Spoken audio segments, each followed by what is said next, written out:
weeks of competition has led to this moment. The top 10 have become the top 6, and we're going to find out for one last time who's going to take the trophy, who's going to take the crown, and who's going to get themselves a spot at Worlds. This is the Clash Royale Crown Championship European Full Finals.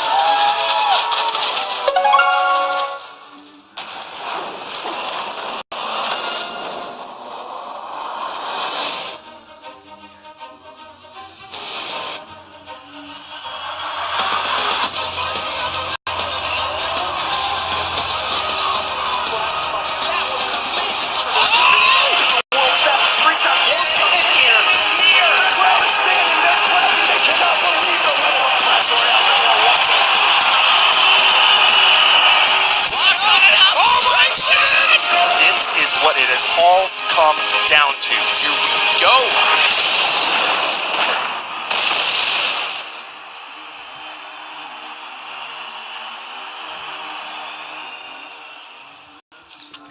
Hello everyone and welcome back to the Clash Royale Crown Championship. My name's Trid and I'm here to bring you the 4 finals for the European region. Seeing as we've got ourselves a final situation, we've also got ourselves a small but powerful studio audience. As you can hear them making some noise right there. But let's start getting into the action. We've got top 6 players from Europe here. Let's have a look at the journey for them to get here so far. So follow me over to the LED wall and we'll have a quick look at who we're going to be dealing with today. We had a double round-robin group stage for these players to whittle them down from 10 to 6. We've already said goodbye to Donkey Kong, Adam, Tin, and Nem Sensei, and that leaves us with Baron, Surgical Goblin, Ice Lord, Loe, Soaking, and Lupanji. They're going to be duking it out today. Let's have a look at the leaderboard after 7 weeks of competition. Surgical Goblin and Soaking sat on top. They're getting the preferential seeding going into this tournament. You'll see what I mean about that in a second. But Baron, Ice Lord, Lupanji, Loe, they had a nice clear gap of the bottom 4 we've said goodbye to. Now, let's have a look at that bracket. We're going to use that instead of the schedule. I'll talk you through it so you don't get lost. The first 4 matches are going to be Ice Lord versus Lupanji, Baron versus Loe, and then the victors of those matches will go against Surgical Goblin and Soaking. Now, the losers of the first 4 matches will drop into the lower bracket. That's the double elimination bracket. You lose 2 matches, you're out of the tournament. So match 5 and match 6 will be those losing 4 from the first games. They'll duke it out to see who will progress to the next stage, and we'll wave goodbye to our first 2 players from this tournament. Then we'll go back up to the top for the winners bracket final. That'll decide who will be taking the first spot in the grand finals and who will be taking that first spot to London. Then we'll cut back down to the lower half of the bracket and we'll have a gauntlet style run to decide who will be in the grand finals and taking that second space. Of course, if the lower bracket finalist does manage to beat the upper bracket finalist, they will have to play a second best of 5. However, if the winner bracket finalist does take that match, then that's it, the final is over. We know that we've already seen the trophy. Let's have a look at the prize pool that's on the line. $15,000 for the first place. $10,000 if you just get to the finals guaranteed, but $5,000 just for making it here today. Now, trophy, prize pool, spot at Worlds. The 3rd of December will host the Copper Box Arena that will have the global finals of the Clash Royale Global Series. There will be all the players there from around the world, as well as you, if you'd like to buy a ticket. They go on sale for £40. You have to be over 16 to attend. While we're on the theme of global series, global events, global finals, we have a whole range of languages for you to listen to this broadcast in.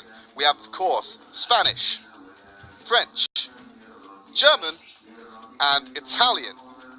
And as well as that, we've also going to be very generous. Well, Supercell is, they've given another discount code. So if you see anything on the Supercell store you want to buy, now is the time to do it. Should be around here somewhere. Use that code, save yourself some money, and get some awesome swag. And one of the newest additions to the full season has, of course, been the band system. Like I said, we're at the 4 finals. We've taken it up a notch. We've got an audience member. We've also got another co-host. So let's let Ben take you through the band system. Thanks, Trid. Hey guys, my name's Ben. Let me take you through something that's a little bit different from last season. That is the double blind band system. So what that means is, prior to each of their sets, each player will globally ban 1 card. So, you might not think that banning 1 card out of possible 78 in the whole entire game is that big of a deal. However, say for example that ban is Pump.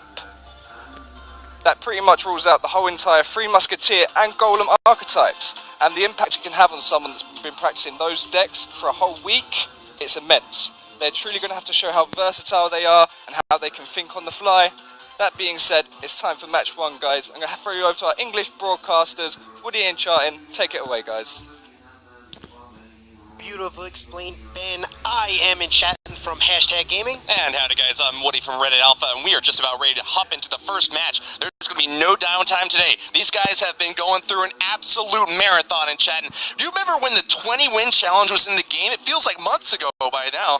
In fact, it was. After the 20-win challenge, they went to stage 2, in which they had to compete in a bracket format to get to the very top. Only champions admitted into stage 3, where they had to face off against players from the spring season.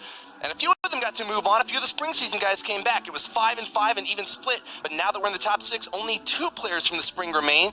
They are Surgical Goblin and Baron. 4 new faces have joined us.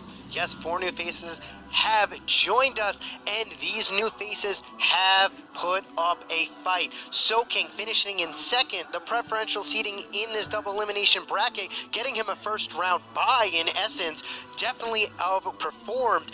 And let me tell you something, we have Soaking, we have Islaw, Lupanji, and Loe coming through, the new faces of the EU fall season, and let me tell you something, guys, they have performed against the old guard. Players from across the continent competing today. We've got 2 Frenchmen, 2 Germans, 1 player from the Netherlands, and 1 player from Spain. And you might think that, only having 1 representative here might be at a disadvantage, but those 2 guys, the Spaniard and the player from the Netherlands, are in the top 2 seats. They're at the very top.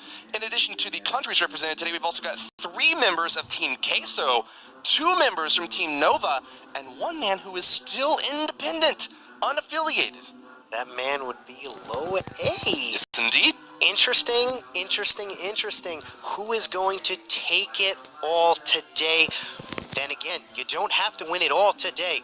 Top 2 spots, get your bid into London, where you'll be fighting for a $400,000 prize pool, $150,000 for first. So if you finish in 1st or 2nd today, it is going to get you in a prime position to make a ton of money. That's a pretty purse to be able to claim $150,000 for first place in the World Finals. Is that what you said? Did I hear that right?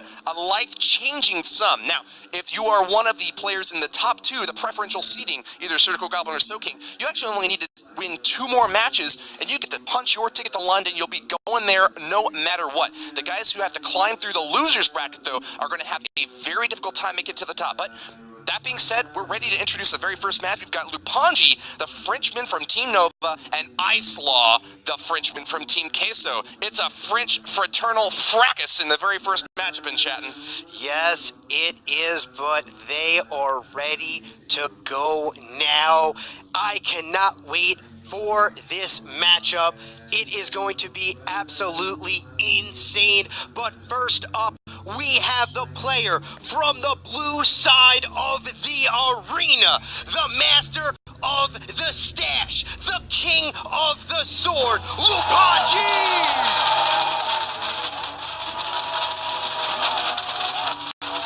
Lupanji, Frenchman from Team Nova, had a 10-8 record in the double round robin. He defeated Soaking and Loe, but lost to Surgical Goblin, Islaw, and Baron. He might be one of the players with the most polarizing performance. He either wins hard or he gets sent packing. He's going to have a difficult matchup against Islaw, though. Islaw's only win dominantly was over Lupanji. He got ties, 1-1 draws in the round robin leading up to this, but